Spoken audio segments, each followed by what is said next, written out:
दोस्तों, धन तो मुझे भी चाहिए, आपको भी चाहिए, और धन हर उस व्यक्ति को चाहिए जो अपनी आवश्यकताओं की पूर्ति नहीं कर पा रहा। और पूर्ति इसलिए नहीं कर पा रहा क्योंकि धन का अभाव है। ये पूरी की पूरी सृष्टि धन के इर्द गिर्द घूमती रहती है। जो ज़्यादा पैसे वाला होता है उसको ज़्यादा महान समझा जाता है, उसी को ज़्यादा महत्व भी दिया जाता है, उसी की आव भगत भी नाते रिश्तेदारियों में होती है। तो दोस्तों, धन तो हमारे जीवन की सबसे महत्वपूर्ण आवश्यकता है, इस शरीर को, इस जीवन को चलाने की। जैसा आपने थंबनेल में पढ़ा कि अप्रैल महीने की नंबर 1 राशि खजाने भरेंगे, कौन सी है वो 3 राशियां, इसी विषय पर चर्चा को प्रारंभ करना चाहूंगा। और सर्वप्रथम आपको प्रणाम भी करना चाहता हूं। प्रणाम को स्वीकार करिए। अपना स्नेह और प्रेम जितना अधिक आप हमें प्रदान करते हैं उसके लिए मैं दिल की गहराइयों से आपका धन्यवाद भी व्यक्त करता हूं। दोस्तों, अप्रैल महीना, वैसे तो हम प्रत्येक राशि का एक इंडिविजुअल फल आपके समक्ष रख चुके हैं, और आज विशेष रूप से आपको बताना चाहता हूं धन के खजाने कौन सी राशियों के भरेंगे। मेरे सामने आए दिन ये प्रश्न एक सामान्य स्थिति में हर समय घूमता रहता है कि गुरुदेव, ये बता दीजिए खाली कि आर्थिक समृद्धि कब होगी, कैसी होगी, क्या होगी। तो मैंने कहा चलिए प्रयास करते हैं आपकी समस्या का निदान करने का। और सबसे पहले मैं आपसे बात करना चाहता हूं उन सभी राशियों के बारे में जिनको, जो नंबर 1 है। नंबर 1 का मतलब समझ गए ना? जी हाँ, बिल्कुल सही समझ रहे हैं आप, अव्वल। जी हाँ, तो सबसे पहले नंबर पर मैं आपसे बात करना चाहता हूं दोस्तों वृषभ राशि के विषय में। जितने भी जातक मुझे भी वृषभ के सुन रहे हैं, आपकी जो ग्रह स्थिति रहेगी उसके अनुसार ध्यान से समझ लेना, फिर मत कहना कि बताया नहीं। वृष राशि वालों, आपको सबसे अधिक लाभ प्राप्त होगा धन के खजाने के रूप में, क्योंकि आपके धन भाव के स्वामी बनते हैं बुध ग्रह, और बुध देव विशेष रूप से अपनी विशेष कृपा इस महीने में आपके ऊपर बनाए रखेंगे, ऐसा गोचर दिखाई देता है। दूसरा, जहां आप ये 2 नंबर लिखा देख रहे हैं, ये है वृषभ राशि। और वृषभ राशि किसकी होती है? शुक्राचार्य की होती है। यानी कि शुक्रदेव ने कहा कि भैया, मैं 6 अप्रैल 2030 को एक महत्वपूर्ण मालव्य नाम का महापुरुष राजयोग बना करके आपके जीवन में गोचर करूंगा, और यह जो गोचर रहेगा मेरा, ये काफी निर्णायक रहेगा। मैं आपको 6 अप्रैल से लेकर के और 2 मई तक मान सम्मान भी दूंगा, यशो उपलब्धि भी दूंगा, धन धान्य भी दूंगा, ये सब मैं आपको प्रदान करूंगा। तो यहां पर शुक्र एक महत्वपूर्ण भूमिका में है, इसीलिए मैंने 1 नंबर पर आपकी राशि को रखा। इसके अलावा दूसरा एक और कारण है, जहां पर आप 11 नंबर लिखा देख रहे हैं, यहां शुक्र महाराज शनि महाराज विराजमान है। और शनि देव तो सर्वविदित है कि इस समय आपके लिए एक सच नाम का महापुरुष राजयोग बना करके चल रहे हैं। तो यानी कि 6 अप्रैल से 2 राजयोग का आपको लाभ प्राप्त होगा, और 22 अप्रैल 2023 तक तो देव गुरु बृहस्पति भी आपके लिए मीन में बैठे हैं।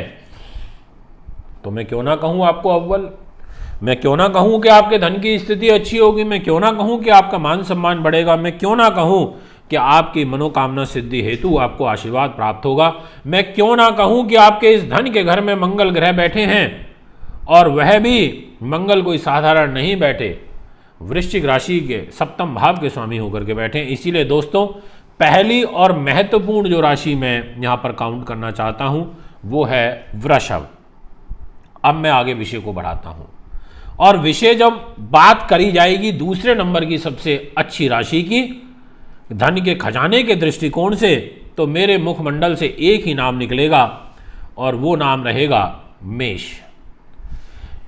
मेष राशि के दर्शकों, आपके लिए इसलिए मैं यहां पर कहना चाहता हूं कि प्रॉपर आपके धन के स्वामी शुक्रदेव हैं, शुक्राचार्य। 2 ज्ञानी ग्रह हैं ज्योतिष में, गुरु और शुक्र, और शुक्रदेव यहां पर 2 नंबर में 6 अप्रैल को आ जाएंगे, और आते ही जबरदस्त पैसे का प्राप्ति का योग बनाएंगे। वाणी पर सरस्वती योग बनेगा, क्योंकि वाणी पर आकर के बैठेंगे। और इसके अलावा शुक्र कि सहयोगी मित्र शनि महाराज लाभ स्थान में बैठ करके लाभ आपको प्रदान करेंगे और कर्मेश होकर के लाभ प्रदान करेंगे, यानी कि कर्म की गति भी यहां पर मजबूत होगी। कोई नई इच्छा की पूर्ति होगी। कैरियर से रिलेटेड जो विलंब हो रहा है कार्यों को लेकर के वह पूरा होगा। मान सम्मान यशो उपलब्धि का सुंदर योग बनेगा। ऐसी एक ग्रह स्थिति आपकी राशि में मुझे बनती हुई नजर आ रही है, यह मैं आपसे कहना चाहता हूं। यानी कि शुक्र आपके लिए बहुत जबरदस्त 6 अप्रैल से सहयोग प्रदान करेंगे और इसके अलावा बुध ग्रह स्वयं आपकी राशि के अंदर बैठे हैं राहु के साथ। तो बुध की और राहु की युति में, जैसा आप इस कुंडली में भी देख सकते हैं, शुक्र आगे खिसक जाएंगे इधर और बुध राहु अकेले रह जाएंगे। तो बुध राहु की युति में भी धन लाभ के अवसर प्राप्त होते हैं, ऐसा भी एक ज्योतिष का नियम है। और 22 अप्रैल के बाद स्वयं देव गुरु बृहस्पति आपकी मेष राशि में गोचर करेंगे, तो वह भी आपको अपना आशीर्वाद प्रदान करेंगे। तो इसलिए मैंने मेष राशि को, मैंने वृषभ राशि को यहाँ पर एक बहुत ज़्यादा महत्व प्रदान किया। अब इसके बाद मैं जिस राशि के विषय में आपसे बात करना चाहता हूँ धन के नंबर में अव्वल नंबर पर, तो वह रहेगी सिंह राशि। जितने भी जातक मुझे अभी सिंह के सुन रहे हैं, आप भी ध्यान से सुन लीजिए। सिंह वालों, अब हम आपकी बात करने जा रहे हैं। धन के खजाने की दृष्टि के रूप से आपके धन भाव के स्वामी यहां पर बन जाते हैं बुध ग्रह, और वो बुध ग्रह बैठे हैं इधर भाग्य के घर में, यानी कि भाग्य से पैसा आएगा और उनके पास इधर लाभ की भी जिम्मेदारी है और लाभेश होकर के इधर भाग्य के घर में आ गए हैं।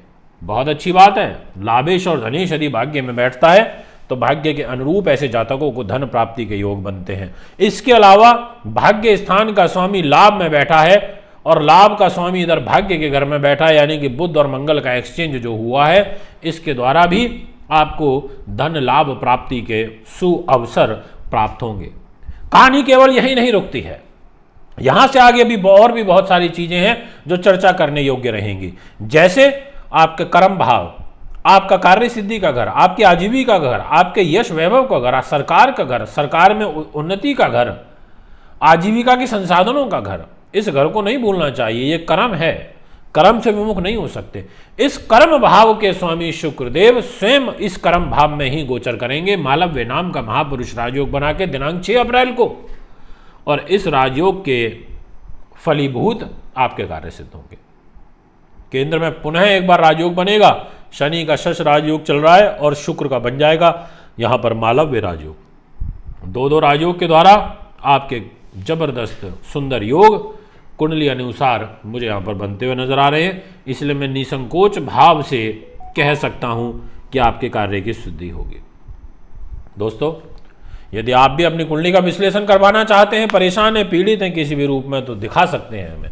रुद्राक्ष लेने के लिए, पूजा पाठ के लिए, रत्नों के लिए भी संपर्क कर सकते हैं। अभी आपसे इजाजत चाहता हूँ। नमस्कार, बहुत बहुत धन्यवाद।